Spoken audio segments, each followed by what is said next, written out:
watching Monty TV. I'm Jackie Karsh, sitting down now with Garrett Hines. He's a software and technology services analyst at Macquarie.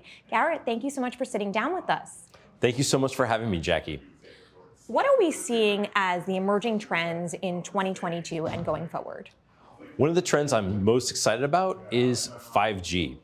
I'm really excited about what 5G will be able to do for the global economy, especially people in emerging economies that have a disadvantaged economic situation.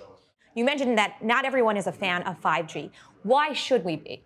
Because 5G is going to take high-speed connectivity to a much broader section of the world population. Right now, the UN estimates that 37% of the population don't have reliable internet access or any access at all.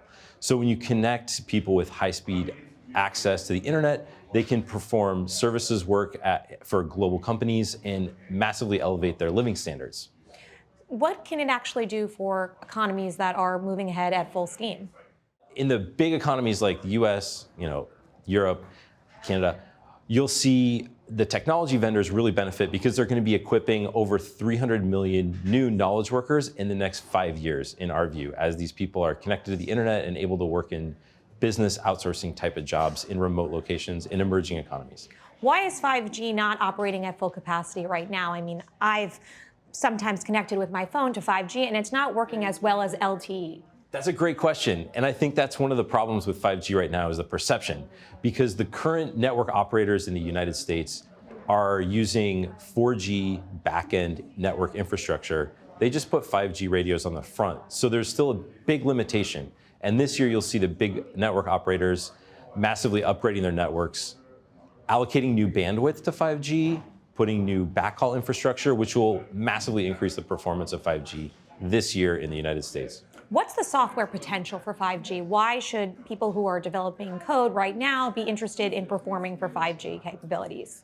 Traditionally, there's been a duopoly in the Western wireless network infrastructure markets, but there are new open standards with 5G networks that are going to massively increase the competition. You'll see a lot more companies joining the landscape of vendors for wireless networks, and that's going to lower the cost and increase the performance for the end user.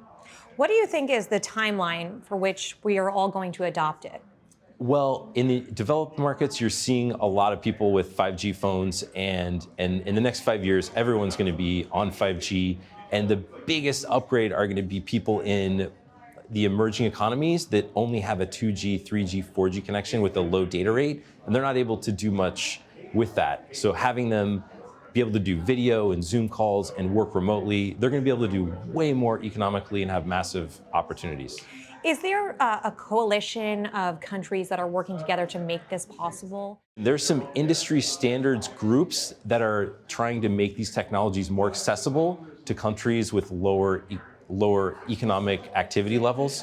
And you'll see them have a lot more progress and a lot more projects in the next 2 or 3 years, bringing the cost down of the wireless network and the monthly costs down for these people so they can afford it in emerging economies.